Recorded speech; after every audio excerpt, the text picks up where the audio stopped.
Hello, everybody, and welcome back to another divisional podcast. And compared to when we record our AFC South one, this is 20 days later. We are actually now in the preseason process. Stuff happens, plans got delayed, but we're going to give you every divisional preview.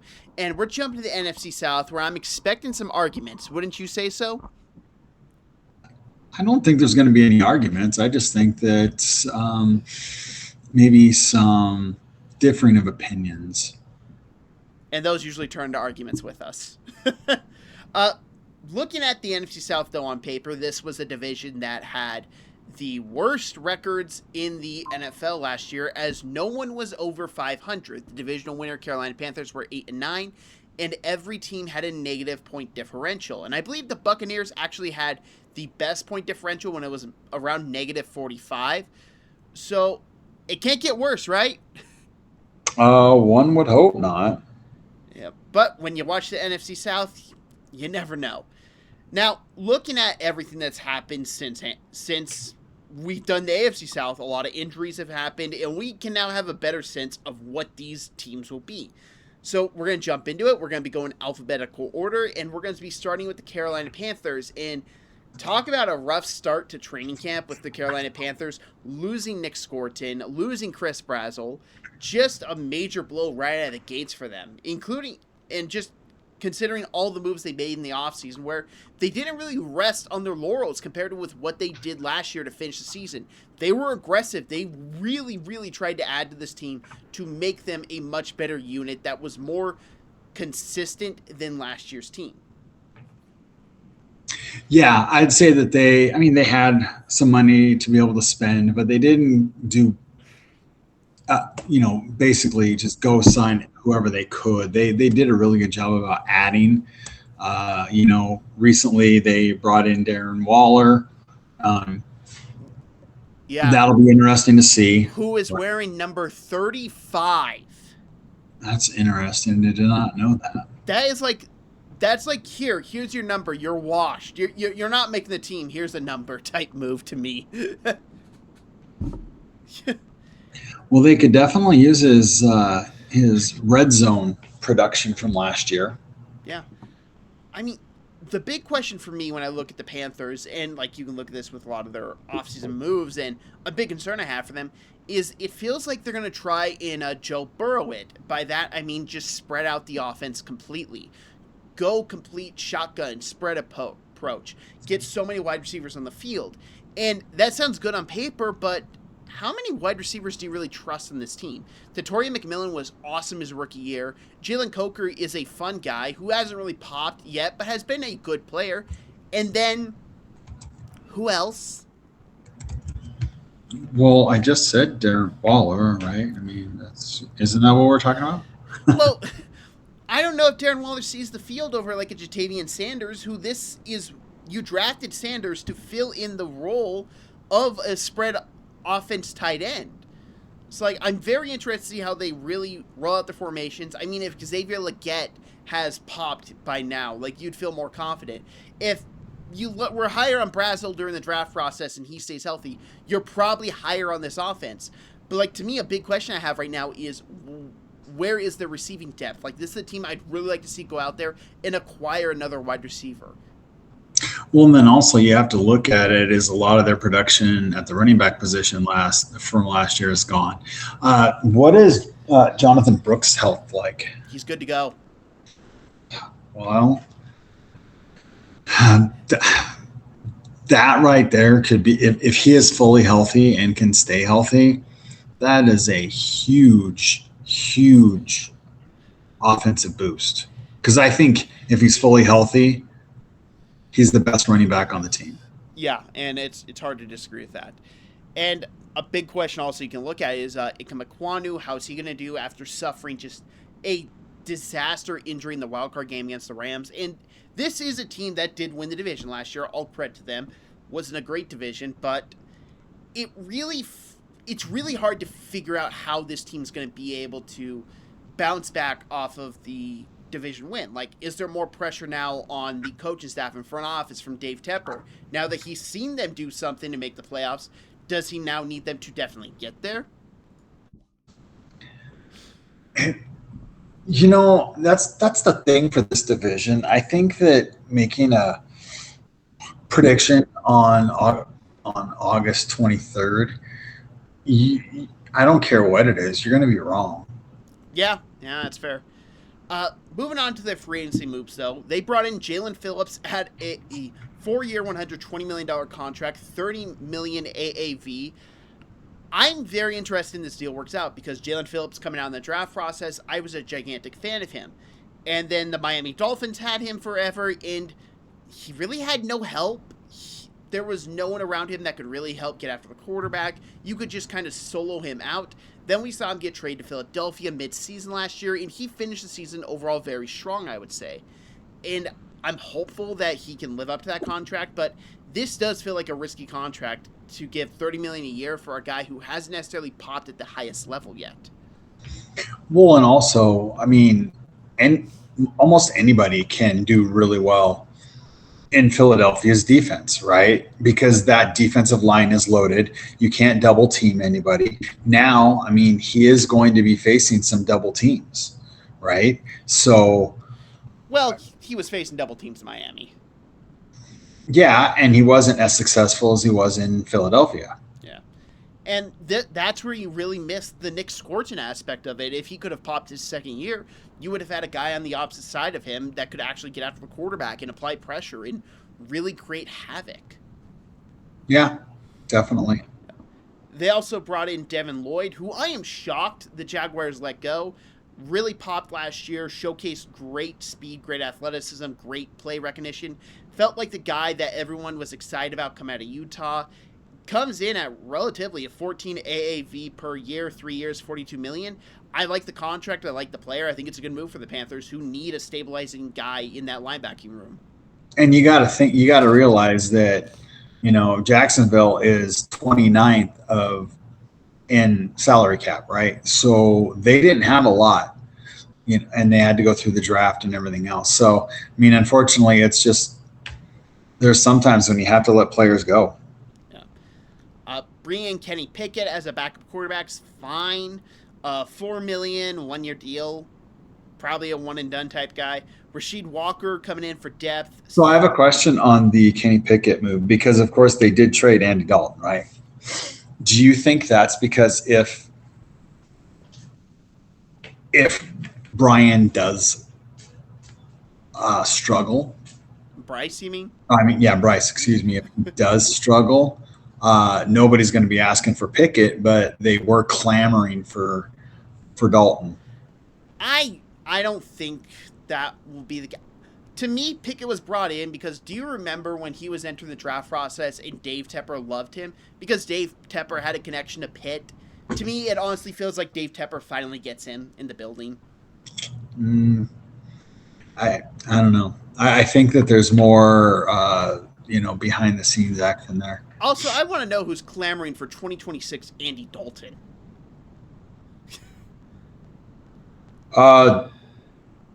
Well, he was better than the start of 2026 Bryce Young, right? So no, I don't think we can go back to 2024. Sure, he was better then.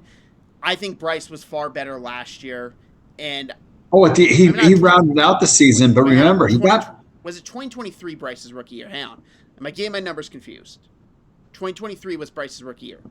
Yeah, but Andy Dalton, I don't think looked good during that time.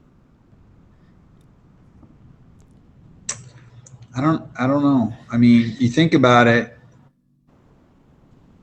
He got sat down. He got sat down last year because he was struggling. So, yeah, and in 4 games, Andy Dalton threw for 293 yards, which is why he was back. But it's still, if people think that, and you got to remember, at that point in time, I don't think Tetero was healthy. I think he was out too. And as soon as he came back and he gave Bryce somebody, to throw to, that helped out a lot. So, yeah, I don't think it's anything. To me, it's really just Dave Tepper is a fan of Kenny Pickett. He has the Pittsburgh connection. I think that's what we saw get brought in. And Dave Canales, he can work with any quarterback. So, we can just agree to disagree on this. Let's move on. Luke Fortner brought in for depth. Brady Christensen kept. Nick Scott, your boy Stone Forsythe. John Mechie, who actually intrigues me a little when I'm talking about depth for the position. And A.J. Dillon. Like, nothing really major, but just some solid players. And, oh yeah, I just forgot, they brought in Kyle Trask after the injury to Haynes King. Yeah. So that rounds out their quarterback room. And then we go to their draft. I don't care for this draft. Is that fair to say? Well, before we do that, I mean, they did lose Rico Dowdle, like we talked about. Cade Mays, that's nothing in. Ashawn Robinson, they actually released him. So I thought we'd do that because Rico Dowdle, in my opinion, losing him was a big one. But, I mean, you can't pay everybody. But I don't think Dowdle was their team leading rushing leader. I'm pretty sure that was still Chuba Hubbard last year. Oh, well, we start talking about that, I'll go back and look. Okay, because I'm pretty sure, because Dowdle had that couple like game stretch where he was on fire, and then he kind of fell off, and Chuba came in and was just the guy mainly. Now, also Chuba had 511 yards last year. Rico Dowdle had 1,076. Really? How many games did Chuba miss then? He missed quite a few. Well, it says 15 games played. That does not sound right to me. Well, I mean, you got to remember, he missed it, and Dowdle was hot. Yeah, I just don't remember him playing. Okay, 15 games. I don't remember that. But either way, just to go back on this, like, looting Dowdle doesn't matter if Jonathan Brooks is healthy. My God, no, absolutely not. If Jonathan Brooks is healthy, he's whatever. And it's a big if, because Brooks has a major knee injury history. Major. But the talent is just there. Like, there is a world, and I wouldn't say he could end up the number one running back in this division because it's got Bijan frickin' Robinson, but he could be the second best running back by a pretty big gap between second and third place. Oh, I would agree. Yeah. Now going to the draft, and I kind of hinted at it. I was really disappointed in this draft when I went back through it again. There was 2 picks I really liked, and everything else I was kind of questioning. How about you? Well, I mean, at 19, Monroe Freeling, who, I mean, he's not going to start, right? Because Iquano's going to come back. I'm pretty sure he's starting the season. What's that? I'm pretty sure he's starting the season. I understand that, but when Iquano comes back, I really think they're going to move him into guard. I mean, that would work. So all my negative thoughts on Monroe Freeling aren't really directed at Monroe Freeling. It's directed at the offensive line coach at Georgia, who I think just does a piss poor job of getting guys ready to the NFL. But if you put him in that phone booth, I think he could do some damage. Now, I can't remember. Were you a Lee Hunter fan or not? I was a Lee Hunter stan. He was one of my favorite picks because he's just a really good run-stuffing defenseman that can also really help his guys behind him trigger. He can take up extra blockers. He's strong at the point of attack. Just a real problem to go against when I watch this film over and over again. And you liked Chris Brazil. Yeah. So I am pretty sure Monroe Freeling is starting the season. Oh, and by the way, no, I did not like Chris Brazil. But Freeling is listed as a right tackle, and Ikem Ekwonu is a left tackle. So I'm pretty sure he's starting the season at right. Well, he's actually showing his second for behind left and right tackle. So on the Carolina Panthers depth chart on their actual roster, he is their starting right tackle ahead of Stone Forsythe. Well, because Taylor Moton is out still. I always forget he exists. Yeah, he's supposed to be coming back. I thought he retired a while ago. I don't know why I keep thinking about that. But moving on, Chris Brazzell. I have one rule. I'm not investing a damn thing in a Tennessee offensive player again in the draft. because they are hyped up coming out of college.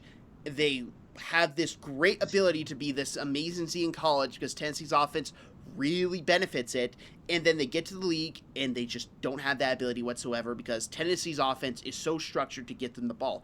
Now, I will say this, on Brazel's film, he did have the worst quarterback play I've seen of any Tennessee wide receiver in the era, and I'm blanking on their head coach right now, but of their spread go offense era. By far the worst, as Joey Aguilar could not get the deep ball whatsoever. He had to come back and make some plays on the ball. But I will never invest in a Tennessee offensive player until there is a coaching change, which I don't think Tennessee needs to do because they're winning football games. But that's just kind of how I view it. Will Lee the third out of Texas A&M. I'll be honest, I didn't watch much of him. So the best way I can describe it is he is a boundary corner with length. He can be good at the point of attack, but his instincts and coverage, they're just not good. He will get beaten, man. He'll bite. He is pretty poor in zone spatial awareness. He will have his coverage issues, and I just wasn't a big fan of him. I will say, though, he can get to the, as a tackler, he can wrap up pretty good, but if he gets hands on him blocking, he cannot de-trigger at all. He's just stuck in mud. Sam Heck out of K-State. I think he's fine. The big issue with him is he is extremely undersized for the center position. He's not a big guy. He does not have major length. He's got good technique, but at the end of the day, I do worry about him inside against some of the big boys in the NFL. Like, you look at this division alone. Do you trust him against Vita Vea? I absolutely do not. Atlanta, maybe. Atlanta doesn't really have those big guys up front, but but you take him for his athleticism, for pulling and stuff, and now you're going to get into an NFL weight room. They're going to put some sand in the shorts, right? They're going to need to, because if Heck doesn't, he's going to get pushed around the point of attack. Zakee Wheatley, I actually really liked him. I don't know if you watch a lot of him. I liked him as well. The best way I can describe it is he was like the Penn State safety of this class, where maybe he's not going to be the best in coverage, but you trust him coming up and run defense. You trust him as a tackler. You trust him as a really good, solid box safety. And you get that in the 5th round. That's worth a shot. He's just solid. That's the thing. So, and Jackson Kuwatch. I watched very little Miami, Ohio. The one thing I will say is he always was around the football. He was always wrapping up. He was a good player when you did watch them, but nothing I really took of the I majorly noted down of him for the NFL. Fair enough. And you know what the sad thing is? I just realized I went the wrong way in alphabetical order. We should have been starting with the Atlanta Falcons. Well, I thought that as well, but I wasn't going to say anything. Yeah, no, that's on me, everyone. We're going to jump back to the start of the alphabet because I apparently don't know my A, B, or C's, and go with the Atlanta Falcons now. And there's a lot to talk about here. Maybe it's a good thing we went second with them because they have a new coaching staff. They have a very interesting quarterback room, and they are missing their star edge rushers. So, yeah, a fun offseason for the Falcons. Wouldn't you say so? There was a lot going on. They had a lot going on. Now, I think it's important we start talking about the coaching and firing Raheem Morris, which I'm actually shocked. Not saying it's not the right move or whatever, but with how he had them playing at the end of last season, I thought Arthur Blank, a notorious patient owner, was going to give him another year to really see if they could do anything. Maybe it was just he didn't feel the development of Penix was coming along, and they did go out and hire an offensive coach. But did the firing Raheem Morris, just with how they played at the end of the season, surprise you a little? I did. I mean, if you think about it, they had quarterback issues, right? Injuries, and to be quite honest, I mean, they started off. If you remember, we went into last year saying that neither one of us liked their offensive coordinator. And this offensive coordinator is in the same division still. Well, there you go. But I thought that getting rid of him was did a disservice considering just how well. I mean, look at how well they played the Rams at the end of the season as well. I mean, 100. I was thinking about this yesterday because I was going to ask you this question. Say they kept Raheem Morris and they fired their offense coordinator, and not saying he would have chosen them over the Chargers, but what if they offered the bag to Mike McDaniels? Like, would you have more faith in them going forward with Mike McDaniels as the offense coordinator with Raheem Morris? With obviously the defense bought into Raheem Morris and Jeff Ulbrich, and you have then McDaniels come in, modernize offense, really good, establish of knowing what to do, can do good play actions, really good at the run game with Bijan Robinson. Like, would you have preferred that pairing compared with what they have now? yeah, actually, I think I would have. And I love Kevin Stefanski, right? And he's going to basically be calling the plays anyway. But yeah, what you just talk about, that's a powerful coaching staff. Yeah, and again, I like Kevin Stefanski too. A lot of the issues that come from Cleveland were not his fault. Ownership, general manager. And here's the thing, though. I don't think the Falcons had a very good offseason, though. So it's kind of up in the air of how this team's going to do. Because it almost felt like this was a reset type year of a coach just coming in here and trying to reset the team, didn't it, with a lot of their moves? Well, I honestly think that part of it was that they had to clear up some money because they had some big signings to do. And so you have to get younger in a couple of positions because, I mean, they did Bijan, they did London, and they did Pitts, right? All three of them got done. Yeah. And so, I mean, that's three pretty good reps of arsenal to have. Yeah, but that's also a crud ton of money. Yeah.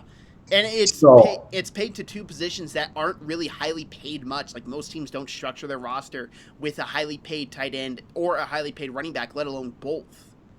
I mean, they still have $35 million, but I mean, the way Chris Lindstrom is $26 million against their cap. Yeah, but he retired. There's not much you could do. No. Jesse Bates is 24, almost 25 million. Yeah. Lindstrom wasn't the one retired. It was Jake Matthews. My bad, right? Yeah, Jake Matthews, because they're left tackle. And he my bad. Yeah, no, it's okay. And then you look at, just the guys around him, depth. Like, Jawan Taylor, he is the Jake Matthews replacement. And if we ask a Chiefs fan what their thoughts on Jawan Taylor are, what do you think they're going to say? Good riddance. Well, also brought in Olamide Zaccheaus, Austin Hooper, Cam Thomas, Deshaun Hand, Samson Ebukam, Christian Harris. There's not a whole lot. Brian Robinson will be the backup running back replacing Tyler Algier. But there's not anything major they went out and did besides the quarterback. And this is the really interesting aspect. I got to ask you, what are your thoughts on Tua in this offense? So I honestly thought that Tua would do really well in Stefanski's offense. Reports are that it's not the case thus far, so we'll see what happens. So I have my concerns because I think a big reason with Tua and why he has kind of struggled is with a quarterback, so much of the body is dependent on the hip, and it feels like every year he's able to drive the ball less and less with his hips, and I think that stems back from that injury he suffered at Alabama his final year, that I just don't think he's able to drive it in there compared to with how other quarterbacks can. But on the good news, we are recording this on the Sunday night beforehand, and there was a report that came out that Michael Penix is able to start 11-on-11 on August 24th, I believe will be Monday. So that is hopeful. I mean, you would rather Penix play over Tua anyways, wouldn't you? Oh, my God, yeah. And, bringing Tua, I don't mind as a backup, but I can't say I fully endorse him becoming a starter.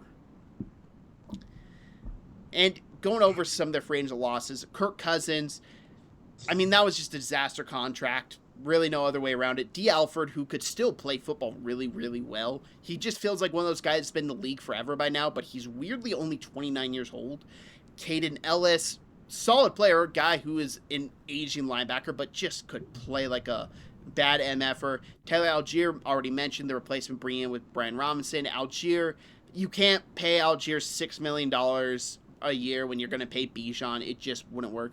David Onyemata, Elijah Wilkinson, Arnold Ebikete, which, I'm in real talk here. I'm excited to see what he does in Philly. Darnell Mooney, Bradley Pinion, Zane Gonzalez, like everyone else, kind of meh.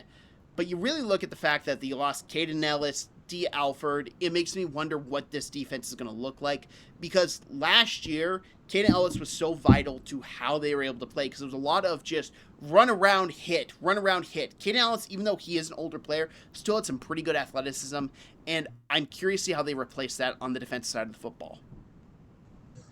Yeah. And once again, I think it's just like you can't pay everybody right now, right? Yeah. And I think it's the best time to talk about it. They're pretty much without their two starting edges from last year. Jalen Walker suffered an ACL injury at the early parts of training camp, and James Pierce is suspended the first 8 games of the season for good reasons, I would say. And you now look at this team, like they're now without their top 2 edge rushing duo for the first 8 games of the season. Then you're only getting one back at the midway point. It really has me concerned of how can they get pressure on the quarterback, considering how just disastrous they were the year prior before they got Walker and Pierce, and now they're going to be without them for the majority of the season together. Well, and that's definitely why they went out and got Zadarius Smith. Yeah, and does Zadarius Smith really equivalent to them? No, but it's better with what they have right now. It's just, that is such a major loss to me. It really makes me rethink their entire season. Yeah. Well, to be quite honest, defensively speaking, I wasn't sure how their season was going to go anyway. But I had a lot of hope and optimism. I was really buying into their defense, like taking that step forward. And the weird thing to me is I still really like a lot of pieces on their offense. It's just that gigantic question mark at the quarterback position. Is that Penix?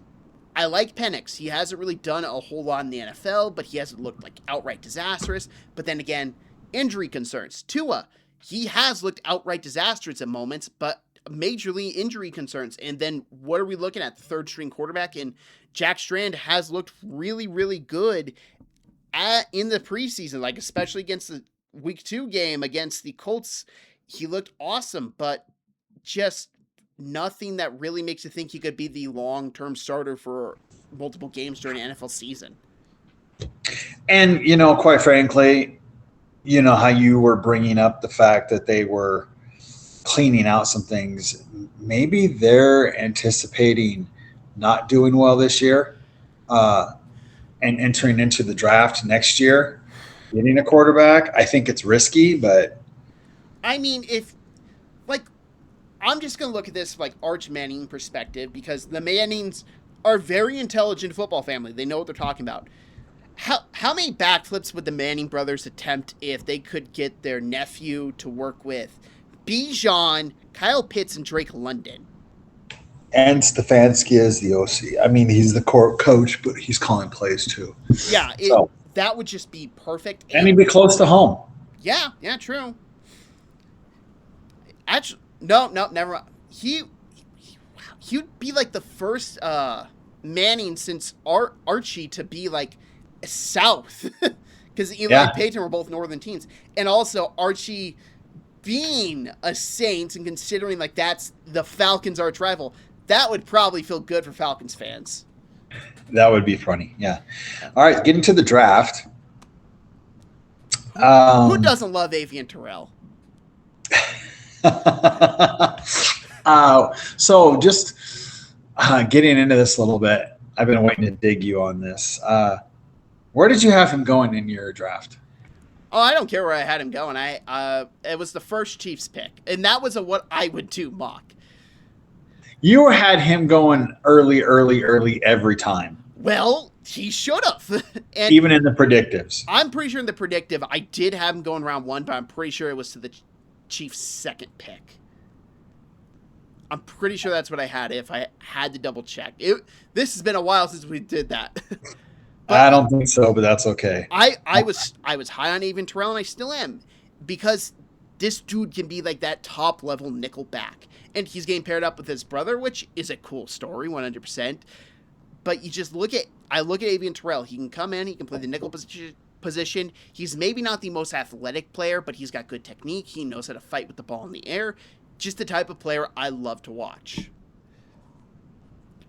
Zakarian Branch, wide receiver out of Georgia.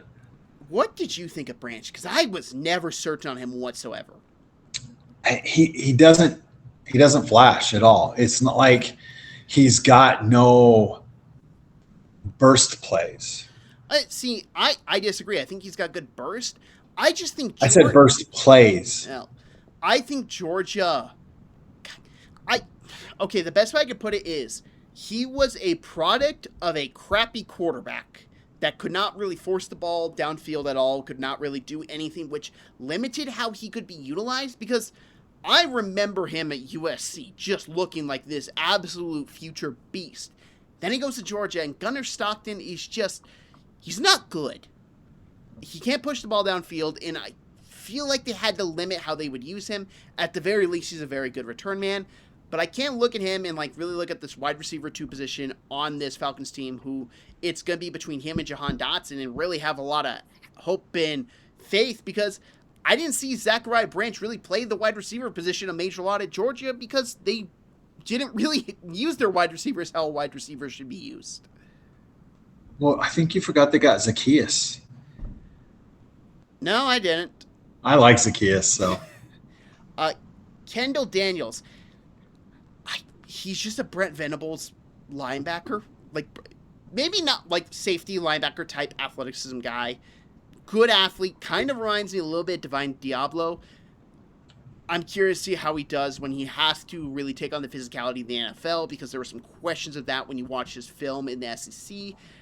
I have hope and optimism for him, but I'm far from confident. Ontario Thompson. I didn't watch a whole bunch of him. Washington's interior defensive line didn't really inspire much confidence for me in general. I know he was undersized, and that's really all I can provide on that. Yeah, he can provide a little bit of pass rush, but the problem is he does get hung up. Harold Perkins Jr., linebacker out of LSU. And I'll be honest, I didn't watch much of him or Anyawa. Yeah, I can actually take over. Harold Perkins Jr. is one of the most fall from graces I have ever seen in a draft prospect. Because after his freshman year, there would be mock drafts and people clamoring for him as this defensive phenom. He was going to be a top 5 pick and everything. And then Brian Kelly comes to LSU, and he just clearly never fits Brian Kelly's system. He was getting dropped back into coverage. He couldn't do that. Harold Perkins Jr., at his absolute best, you just tell him, hunt for the quarterback. Hunt, hunt, hunt.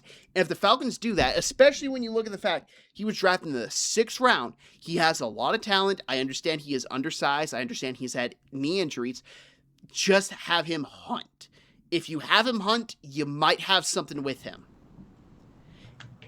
And, Ethan, and I'm going to butcher his name if I keep on saying so, I'm just going to call him Ethan. Anyawa.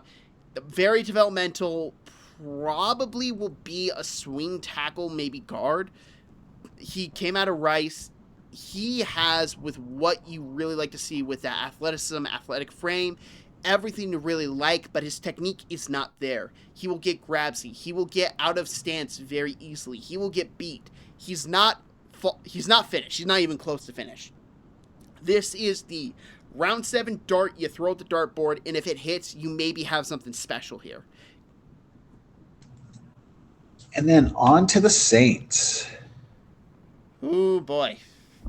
I am cautiously optimistic about this team because I really like Kellen Moore. I really like the direction they're going, and then they had to tick me off with one contract. And I bet you know a free agency contract. It just really bugged me.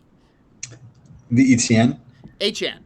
I just can't they have how much money tied up into him and Kamara now, where maybe if you let Kamara walk, you cut him, you trade him, I could stomach it.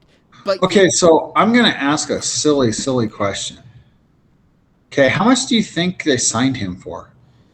Achan, it was $12 million over 4 years. It's around $28 million guaranteed, which essentially makes it a 2-year contract.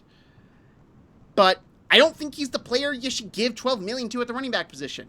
Okay, so this year his cap hit is $5 million. Okay. Okay. Next year it's $13 million, right? And then there's an out in 28. So basically, I mean, you're getting him for less than $9 million a year. I still don't sign him because here's how I look at the Saints. They should not be going and signing a running back. Like, focus your money on offensive line. I love the David Edwards signing. I think that's smart. Tyler Shuck has a major injury history. But this is the time you should look at getting that young running back in. Really trying out those young, dynamic running backs. Figure that out. Because we still don't know about your quarterback. Paying a running back, to me, really shows you think you can start going in, and not like paying like you're keeping him on the team. No, you're going out and signing him. That's a move you do when you're more ready to contend in the playoffs. Not even try and make the playoffs, but contend in it. And to me, HN, first of all, would not be the running back I would choose at all because I think he's highly overrated and comes from a system that could really benefit him because you just look at Liam Cohen, just a great run game coordinator, how to get everything moving. HN, to me, just will underdeliver with this contract and will be cut from the Saints relatively soon. And then you're going to have wasted potential with Devin Neal that you maybe didn't try out. You could have maybe looked to draft a guy in this draft and really try and find something there. But instead, you did the same thing Mickey Loomis always does. You have something going for you, and you shoot yourself in the foot. It's been the same thing that's been happening since Drew Brees has retired. Well, I will just say I disagree. He is productive. Kamara already now is out a little bit. We don't know for how long. So he's going to get a lot of play. And I understand everything that you're talking about, but you don't go out and find somebody in the draft when you need help everywhere else. So you sign him for a couple years. And then after you're building your team, then you go and you get a young back and hopefully that young back with fresh legs will be able to do everything that you need him to do. That could be the strategy, but nothing in the past since 5 years, I think Drew Brees has been retired. His last year was 2020, correct?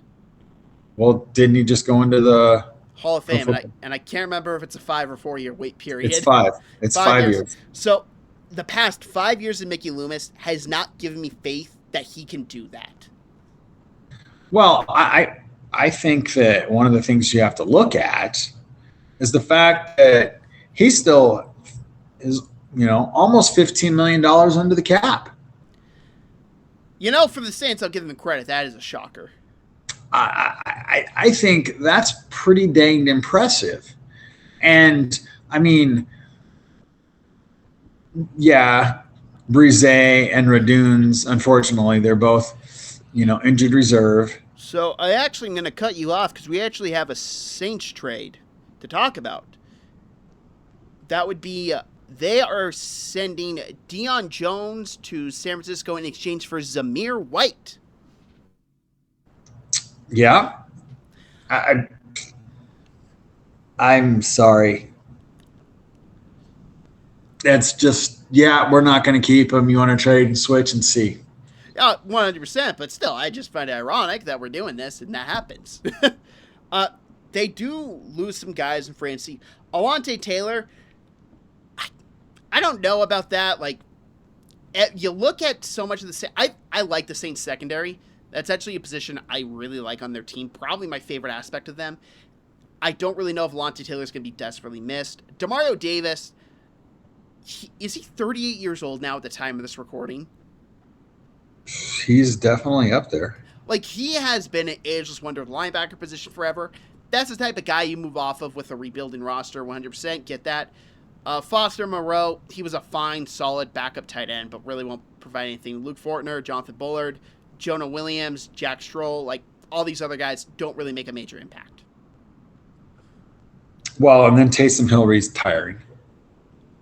Yeah, that happened. Has Taysom Hill, like, did he play much for them last year? I can't remember if he did or not, or if he was injured. Well, I know he was injured. But let's see here. Also, what are the odds Taysom Hill ends up in Denver? So Taysom, yeah, that could be. So he played in 13 games.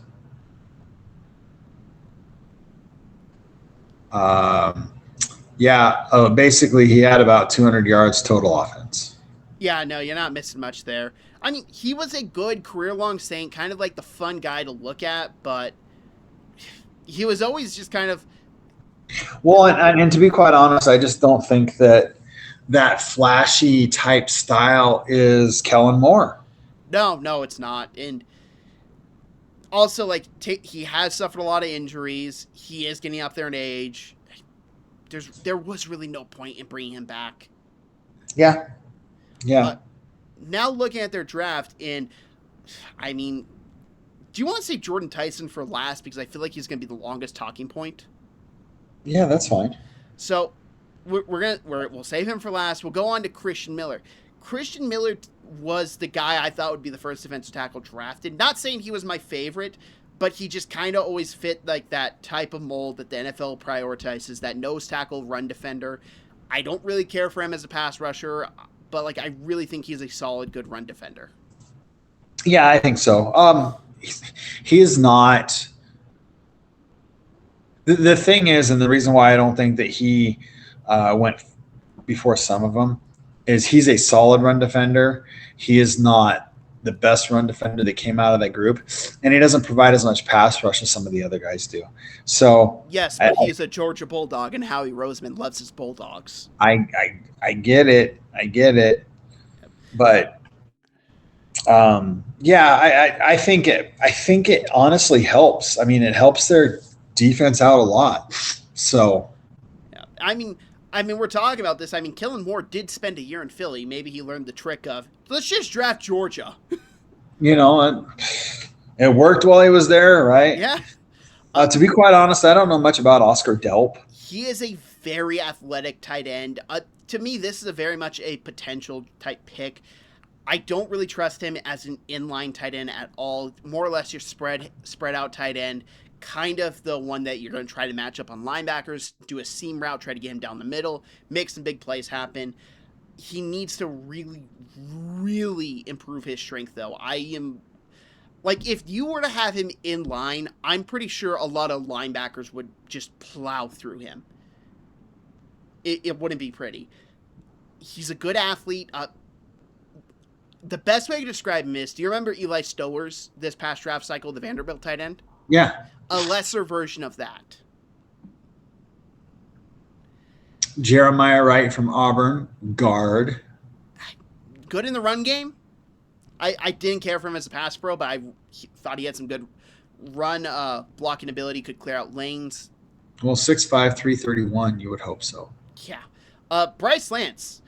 We're familiar with Bryce Lance. Yeah, he's hurt. He's hurt the Bobcats a couple times. Yeah, he was a fifth-year senior, a tremendous explosive athlete. He is essentially, and I don't like to do this, helmet scouting, like same college, whatever. He's Christian Watson. That's the role he played in NDSU. It's the role I expect him to play in New Orleans. And with the now injury of Jordan Tyson, you'd have to imagine his role is majorly going to increase. I'd say that you're probably right. The only problem with Bryce Lance is his route tree isn't even Christian Watson's route tree. Yeah, but was Watson's route tree really that deep entering Green Bay? He did a lot more than Lance did. So Yeah, well, I really have a hard time though, and I was much higher on Bryce Lance than a lot of people. I think he's got the potential to really pop. Lorenzo Styles Jr., I don't know if he's younger or older brother of Sonny Styles. He's his brother, I think older. yeah, I thought so. I thought so too. He's just a special teams player. Good speed, can get downhill, can be a good gunner. I don't really see him playing much 11 on 11. Uh, Berrien Brown, I mean, he's kind of similar to Bryce Lance. Like, his route tree's not really major. I don't really like him as a route runner, but he can take a top off a defense. Tyler Shuck does have a cannon of an arm. He's a returner. Yeah, and that's the other thing, too, is you could utilize him in the return game. I don't know if I like how his hips move, though. I don't think he's got the ability to turn field, so maybe that limits you with the return ability. And TJ Hall from Iowa, I didn't watch a lot of him. All right, let's go back to Jordan Tyson. Yeah. Jordan Tyson. I think we can both agree on this. As just a pure talent, he was the best wide receiver in this draft class. Wouldn't you say so? 100%. But the question always was, can he stay healthy? And by the time we're recording this, the answer is no currently. He has a hamstring injury that's going to keep him out at least 2 months, and it could keep him out the season if he does get surgery done, which might honestly be the smartest thing to do to strengthen the hamstring long term instead of maybe having something that could nag him his entire rookie year and maybe get worse. Just sacrifice the first year and come back for a better, longer-term NFL career, I think would be the smarter decision. But it is a major concern that the injury has already happened. But I understand why you take him 8th overall, even though I don't like his fit with Chris Olave. I think they're too similar. I don't really like them playing off of each other. Tyson, as a talent, can just take any ball you throw in his way. He can catch it. He's got a good route tree. He's just a very, very good football player that can become a number one on a team. Yeah, and they just got to work on getting him healthy. And to be quite honest, I mean, this was not an argument going into this that you and I had, but I like a lot of these players that really had, soft tissue injuries in college. Once they get in the NFL programs and are working and things, they get better.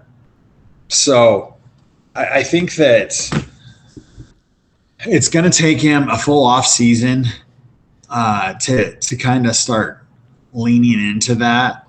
But I do feel that in the long run, he's going to be an explosive player for them.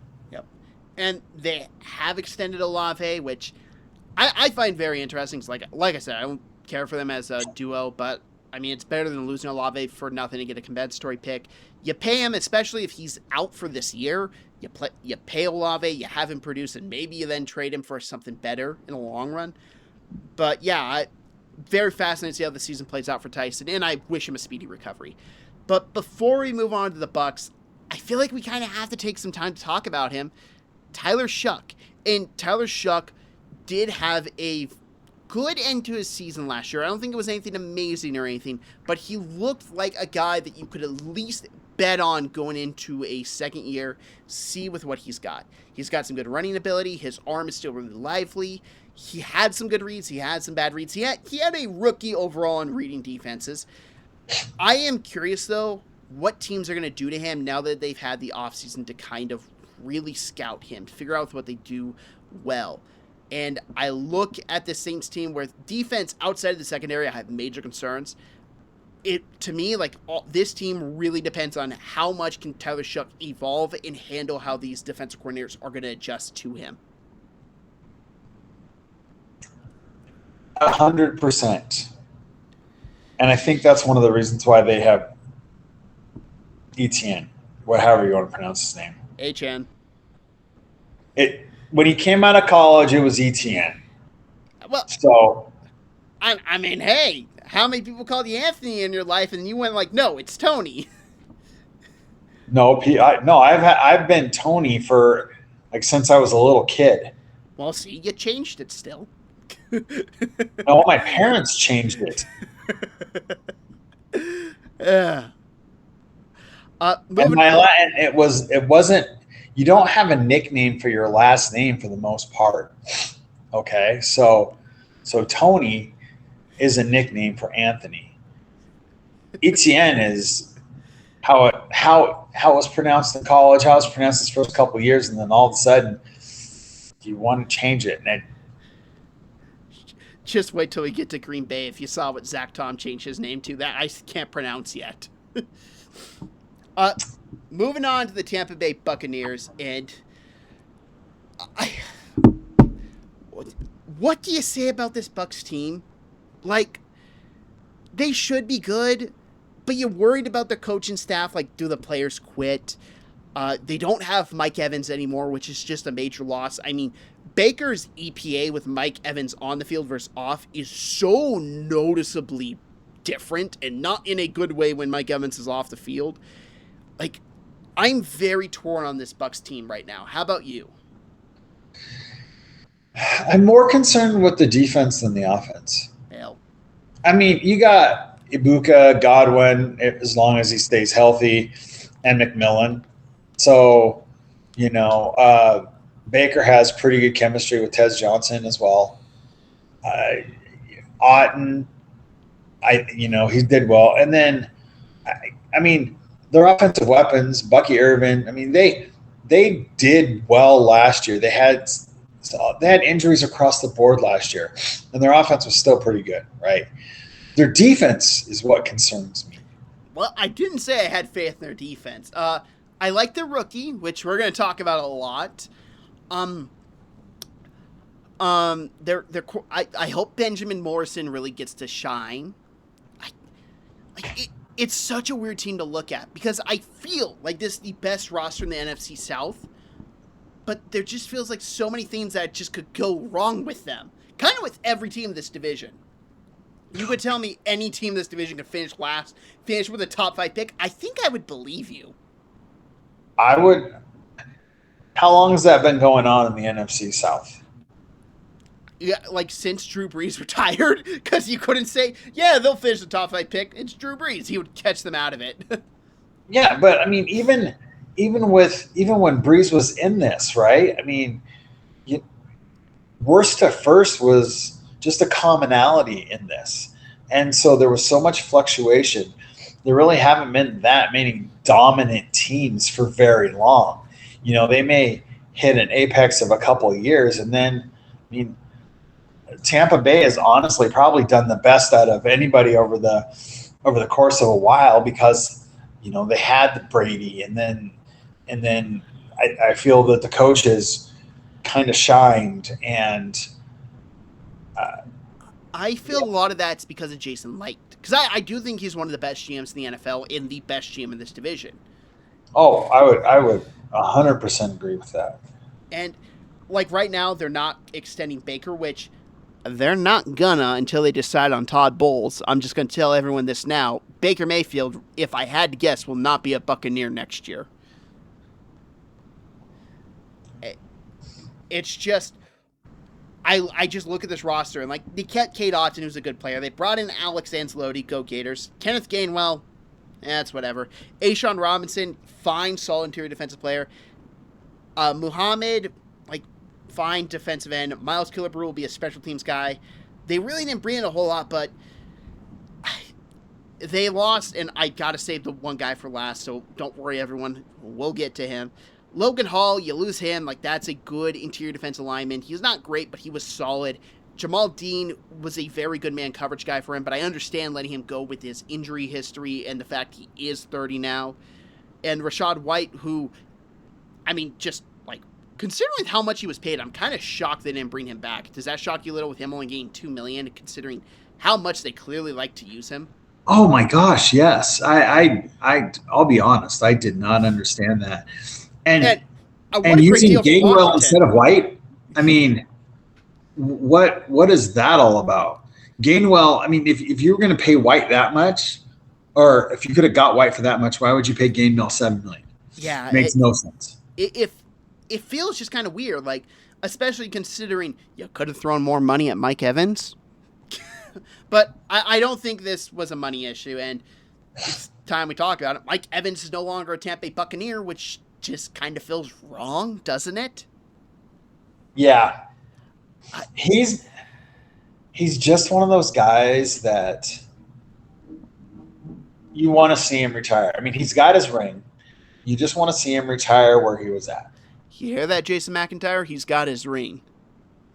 For anyone who is not aware of that comment, when Mike Evans signed up the 49ers, Jason McIntyre said, like, that's a move that a veteran guy makes when he needs to go win a Super Bowl before his career retires so he doesn't end up with no rings.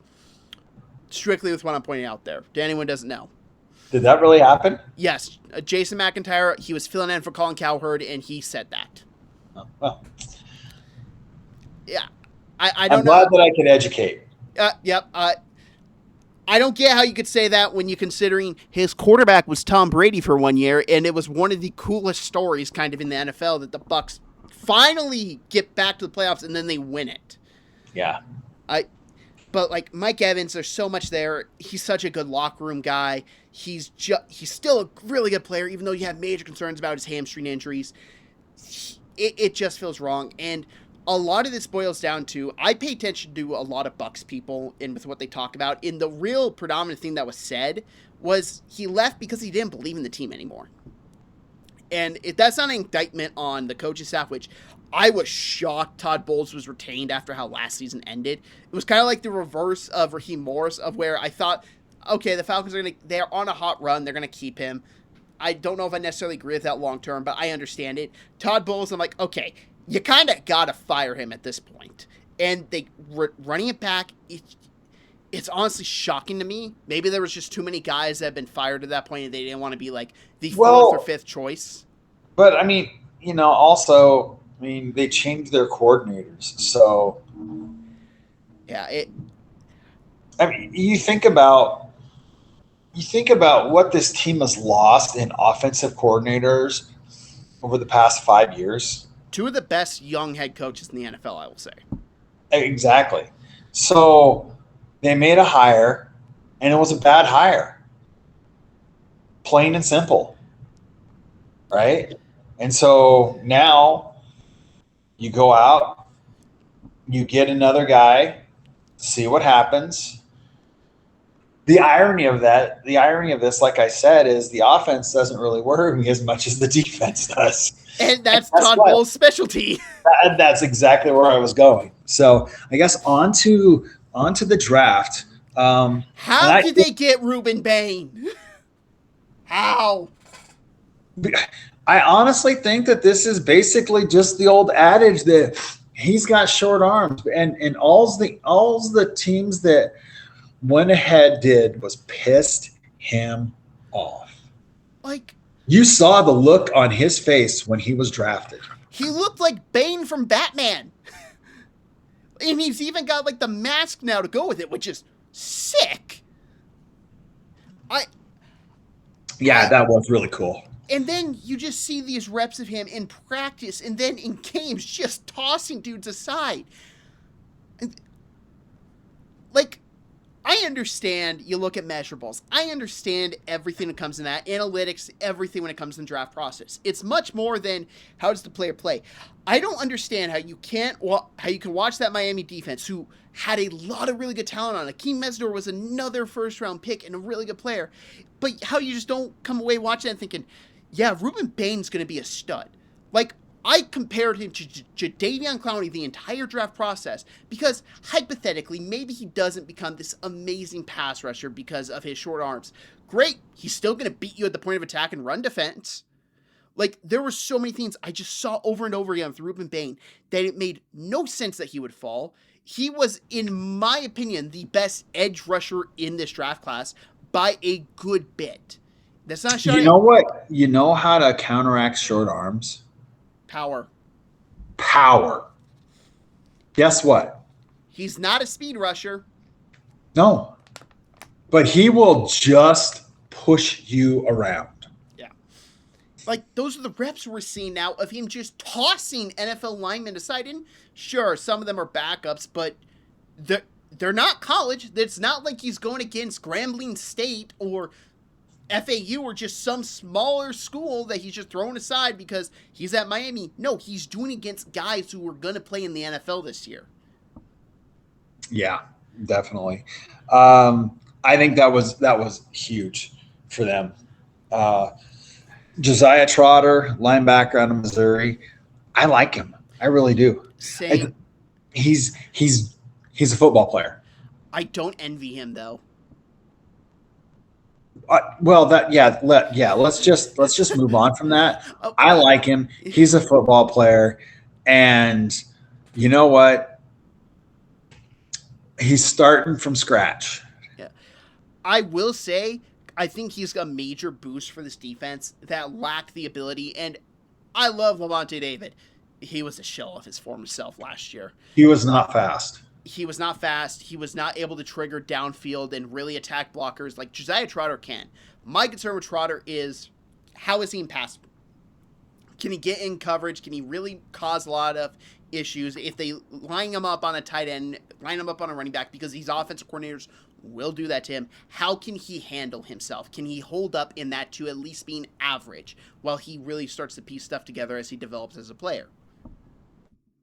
Well, and I think behind Anzalone, at least to start with, I really think that that's going to be helpful. Yep. Ted Hurst III. They just wanted a speed threat because that's what Ted Hurst is. And I like it. Just vertical, vertical, vertical. He does not have a route tree whatsoever. He will just run in a straight line, and good luck catching him. Keontae Scott. What were your thoughts on him? Because I was very mixed on him because I'm just going to ask you this. Does he remind you of Mike Hilton? That's all I saw with him was Mike Hilton. No. Okay, so with what I saw in him is the ability to play downhill, come down, crash the rushing lanes, just be that guy coming off like that nickel blitz and just crushing quarterbacks. But I'm terrified of him in pass coverage at the NFL level. Fair enough. Yeah, DeMonte Capehart. I got nothing. I got stuff, but it's not positive, so I'm going to move on. Well, I got nothing on the last three, so go for it. Okay, Billy Schrauth, actually a guy I really liked a lot. He was a team captain in Notre Dame, 2-year starter. Just the best way to describe him is like football tough. The type of guy that would probably just rather to just tape up his hands and just fight. He's going to be that type of guard that's just going to be in there fighting. It's going to be nasty. It maybe isn't going to be pretty, but he's going to fight and he's going to win, and it's not going to be fun for the defender at times. And then Bauer Sharp. I know he was a quarterback at one point, and he kind of went around. I know he ended up in LSU. He has some good separation ability, but I really don't know a whole lot about him. Probably not someone you'll ever see him in a blocking situation whatsoever. To me, he's just the type of guy, maybe you stash him as a third tight end that you don't really feature much, but you kind of like his potential and you don't want to risk him on the practice squad that someone could claim. That, to me, is kind of Bauer Sharp. Fair enough. All right, now we're down to wrapping up the division. So, how do you rank these drafts? Because to me, it was actually kind of easy. I would say I like Tampa Bay's best. And then I'll be honest, for me, it would be Tampa Bay, New Orleans, Atlanta, and Carolina. So we agree 100%. Even though Atlanta had one of my favorite picks with Avian Terrell, just the rest of their draft I couldn't get behind. Carolina, Monroe Freeling, Georgia offensive linemen scare me. I don't like taking them round one. I don't like the development curve. And just a lot of their other guys I just wasn't the highest on. Lee Hunter I really do love, but how much can just a defensive tackle really boost you in my rankings compared to Atlanta, which I could see them potentially getting a good dynamic return man in Zachariah Branch as well. Then New Orleans, it was kind of just Jordan Tyson, major concerns the injury, but I like his ability. Would have been my number one wide receiver if I didn't have major health concerns. Bryce Lance, I really like. It really kind of was the 3 and then Tampa to me, because Tampa was just leaps and bounds, just my favorite draft. I love Ruben Bain. He was one of my favorite players this entire draft process. Josiah Trotter is a good, solid player that I could see developing. Ted Hurst, dynamic speed threat. Keontae Scott, concerned about him in coverage, but 4th round. And I really like Billy Schraff. All right. Staffs. This was hard.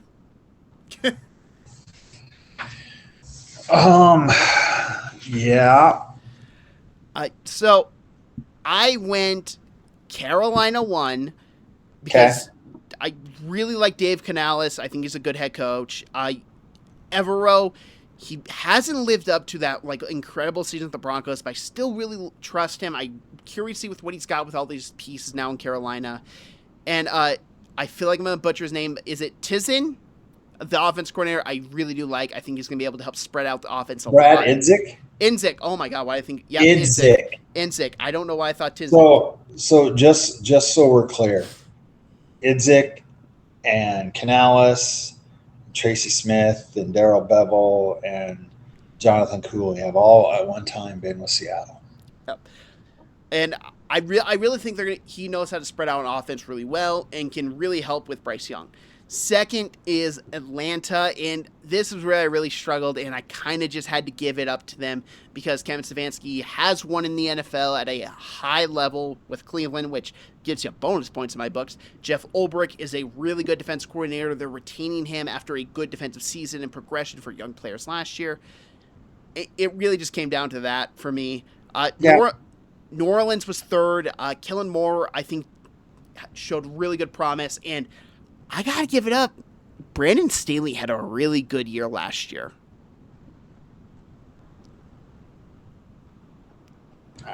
I'm sorry, what? The Saints at the second half of the season, they were much higher, they were above average in EPA per play defensively. Their secondary, which he really worked on, did much better than you would expect. And the biggest complaint, and I am concerned about it, is that they weren't a good pressure team at all last year. He does have to figure out how to simulate some pressures and really just cause some distress for the quarterback.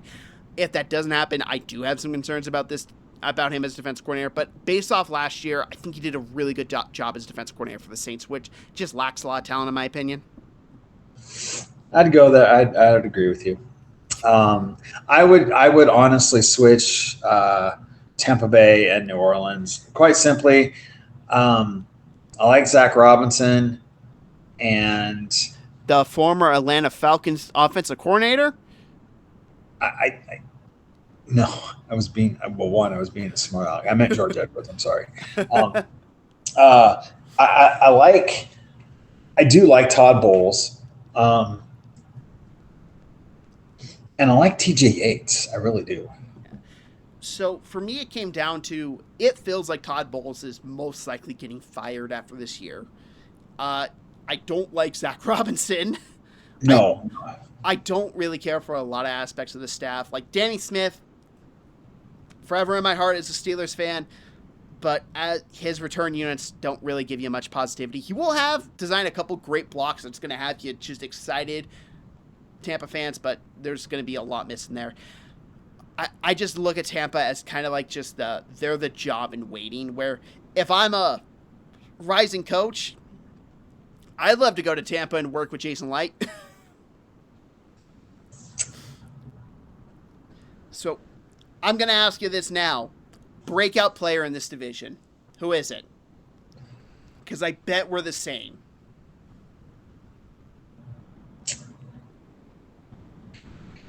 Is there any like offense, defense? You're just saying the breakout player. Yep. We're not talking rookies. We're talking just players. Yep. Guys who older than a rookie, like they could be entering their second year, but they have to have at least been in the NFL for a season, whether they were injured and couldn't play or not. Doesn't matter what side of the ball.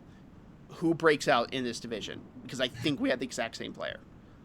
Well, so here's the thing, and this is going to be silly. I think that Bijan is going to have a better year this year than he had last year, just because of the coach. Well, But I'm going to go. I'm going to go with Shuck. The reason why I'm saying that is because he's got a little more offensive talent around him this year. I think they're going to lean heavily into giving him the option of dump offs in the backfield. Last year, he pushed a lot down the field. And so if he develops a short game, I think that'll really help him out. But go ahead. You want to know mine? Go. Jonathan Brooks. I'm buying the stock. I'm buying it. If you remember, I drafted him relatively high last year in fantasy football. Yep, and that did not work out for you. So you're hurt. You're damaged. I understand. So, I'm just trying not to mess him up. Yeah, that's true. We don't want another Dennis Pitta situation. But I just look at Brooks. The ability he had coming out of Texas. Finally healthy with offensive mind like Dave Canales. Like, I am higher on the Panthers this year because I'm projecting him in this offense. I'm projecting him having a major role and being that guy we all thought he could be. If you remember when we talked about Carolina, I said that's your makeup for a lot of the offense deficiencies that you're, so. Yeah, and health absolutely is a question mark with there, but the upside, I don't know if I could get a bit better upside pick. Like Shuck, maybe you could argue because of the quarterback position. I'm still very cautious. Like I am a lot lower on Shuck than other people because I need to see him do it against like established, like really good defenses that I didn't think he played against last year. And I know you can say Brooks hasn't played at all. Just out of curiosity, he played against the NFC West last year. Yeah, how did he do in those games? And also, he did not play against the Seahawks. What? That was Spencer Rattler that played against Seattle. Tyler Shuck didn't come into like the back half of the season.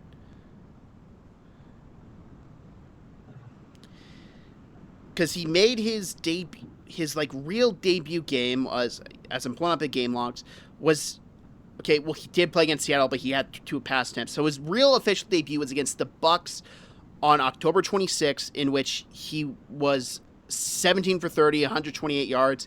Played against the Rams, 15 for 24, 176 yards. Had a good game against Carolina, 19 for 27 for 282 yards. A good game against Atlanta, 30 completions out of 43 attempts for 243. Good game against Miami, 239, 38 attempts out of 26 completions. And he did pass 300 yards 2 more times against the Jets and Titans, not against defenses you would consider vaunted. I don't really feel like he played against like these vaunted defenses. The best defense he really played against last year, in my opinion, was Atlanta, which he had a good game against, and then he had a fine game in the final week of the season. I don't think anything special happened in that game as I watched that through its entirety. To me, you don't think the Rams defense was good? I think the Rams secondary sucked last year. I am not listening to Emmanuel Forbes is good. I am not. Just saying, statistically, they were pretty good. Yeah, they were good for fantasy for me, but I look at their secondary's ability to attack, and like Bryce Young did far better than Tyler Shuck did against the Rams defense. So if we're looking at it like that, maybe Bryce Young should be the breakout player. And just to me, is he benefited going against defenses that aren't there yet, and this year to me is the big interesting factor as there's no like, oh, we'll wait to see him play. No, he's going to start the entire season permitting an injury, because even if he struggles, I don't see the point in benching him for a Spencer Rattler or a Zach Wilson, who is their backup quarterback. He is going to play out the entire season permitting an injury. And that's where I need to see it this year before I believe it. I get it. I'm just going to say that he could break out big time there. So, all righty. Possible. Looking at the offensive rookie of the year, who do you got? We're kind of we're just by attrition, we're kind of a Zachariah Branch. We kind of had a similar thought. I went Bryce Lance. Okay. Because Branch, to me, I just don't know about him as an actual receiver. And Lance, I could see catching a couple, like, big-time bombs from Shuck that could really get, like, people, like, going, like, oh, my, like, Bryce Lance. Defensive Rookie of the Year. Would it happen to be Ruben Bain? You would be correct. Yeah. Offense Player of the Year. For me, this will tell you how much I'm buying into it. I'm giving Jonathan Brooks. Oh, wow. Okay. There's a reason. Okay. Well, I'm going to go with Bijan Robinson. And listen, hard to disagree with that.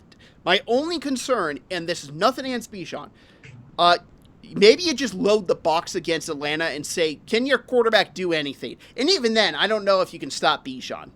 But it's my only concern. Defensive Player of the Year, was this a little difficult for you? Because I kept on thinking, like, man, they really don't, like, there's none, like, really established, like, great defensive player I really trust. Like, maybe Vita Vea, but you got injury concerns there. Atlanta, I would have probably had Jalen Walker if he was healthy, but he's not. Carolina, Jalen Phillips, I don't know if I feel comfortable saying that yet. Like, was this maybe the most difficult award for you to pick? Yeah. So who'd you go with? Ruben Bain Jr. I did the exact same. that it was just like, there's no one really you feel comfortable with. Like, is it crazy to say Ruben Bain Jr. could have a 12 to 13 sack season? I don't think so. Not at all. I mean, look at some of the offensive lines he's going against. Yeah, no, he's just bullying. And think about, like, every day in camp, like, they're moving him around. He's got to go against Tristan Wirfs. Like, that's a baptism by fire. So yeah. Who would be your MVP of this division? Same as my offensive player. Yeah. I get it. Wow. MVP, same as my offense player of the year. Jonathan Brooks. I am betting on him, and I'm betting on the Panthers. I am hoping that you're right. And if I'm right, you may regret that because I will not stop talking about it. Division standings, and I changed my division standings from when we talked about, like, we scheduled when we were gonna record, like, last week at this time, and I've changed it like 5 different times since then. How about you? No, I pretty much had this. So okay, I'm gonna guess yours. I want to see if I'm right. If I guess yours correctly, go for it. Tampa Bay first, New Orleans second, Carolina third, Atlanta fourth. No. Oh. Ooh, what'd I get wrong? You got one right. Tampa? Yeah. Okay, that shocks me. I thought you would have had New Orleans second for sure. No, I have Carolina second. And then you would have, wow, so you still have New Orleans in last. I do. That shocks me. Do you want to take a stab at mine? You're going to go Carolina. Did I give that away? Tampa, New Orleans, Atlanta. You got the first two right. Swap Atlanta and New Orleans. And the only reason I didn't have Atlanta finishing last is Kevin Stefanski. It's the only reason I didn't, because at the end of the day, I just had to keep thinking about, like, I'm a Steelers fan. I have seen how poorly managed the Browns have been my entire life. I have seen the train wrecks he has worked with. He can get something there. And with Bijan, like, that's just such a dynamic player. Okay, before we wrap this up, prime Bijan Robinson, prime Nick Chubb. Who would you take?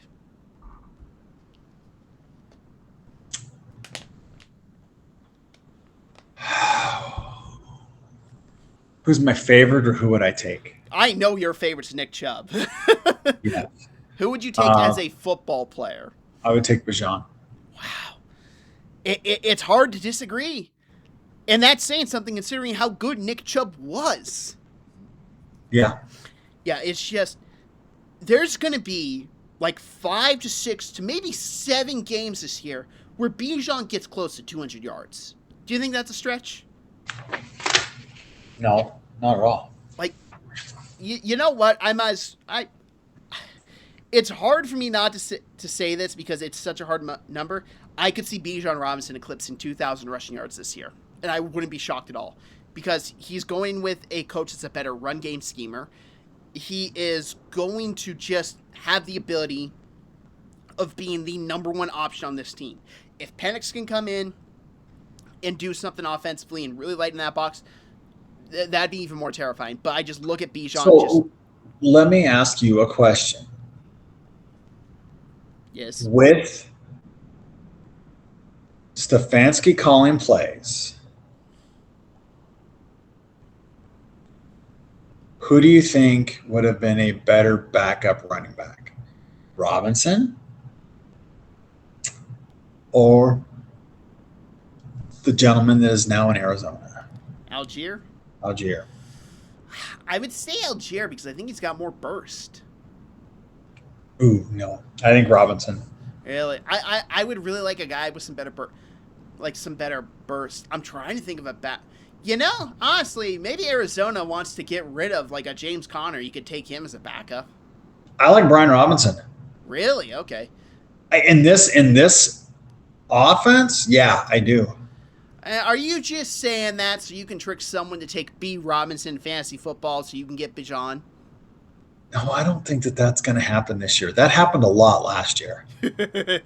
Yeah, but now they're on the same team. I know that. Yeah, somebody. Yeah, I can't. Yeah, I just like I said. That should be the first player you put up in your auction league is B. Robinson. Just see if someone bites. That would be funny. Yeah. That's going to wrap us up. I think you can tell by our thoughts, we have no confidence in this division whatsoever.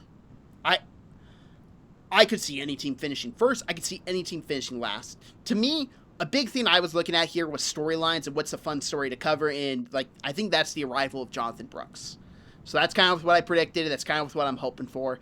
Because everything else I could see going crazy. I could see Baker coming out and just balling out and just, well, I won't say Baker Mayfield's words, but proving the haters wrong. I could see Atlanta shocking a lot of people. Michael Penix looks like an average quarterback, and you have just Bijan Robinson just dominating. And the Saints, you could have the arrival of Tyler Shuck and a defense that, if they figure out the pressure issues, they could have a really good defense in New Orleans. Yeah, I would agree. But I think there's only one team that doesn't really have a shot of winning Atlanta division. No. Really? Okay. I think that New Orleans is the team that doesn't have a shot. So, and I know this end prologue is going on forever, but New Orleans is actually like the second most popular pick to win this division behind Tampa. Like the predominant prediction for this division, is why I guessed it for you, was Tampa Bay, New Orleans, Carolina, Atlanta. That seems to be with what the majority of football fans and media personalities think. Interesting. Yeah. I really think it determines of how much you're buying into Tyler Shuck. And I said my piece on Tyler Shuck, and you've said your piece, and it's going to be interesting during the season. But that's going to wrap us up. This is going up on Tuesday. Yesterday, the AFC South, which was recorded 20 days before it's been released, is going up. But this is now in training camp. Well, actually, we're outside of training camp now. We're just in football time. We're in preseason games. The final week of the preseason is going to happen while we are recording this, so it's going to be very interesting. And actually, the day of we're recording this is the 23rd, as I can tell. The trade happened. Ashton Genty got injured, so we'll be able to keep up with anything. And do you have maybe, before I wrap this up, do you have one fantasy guy you would take here for a steal?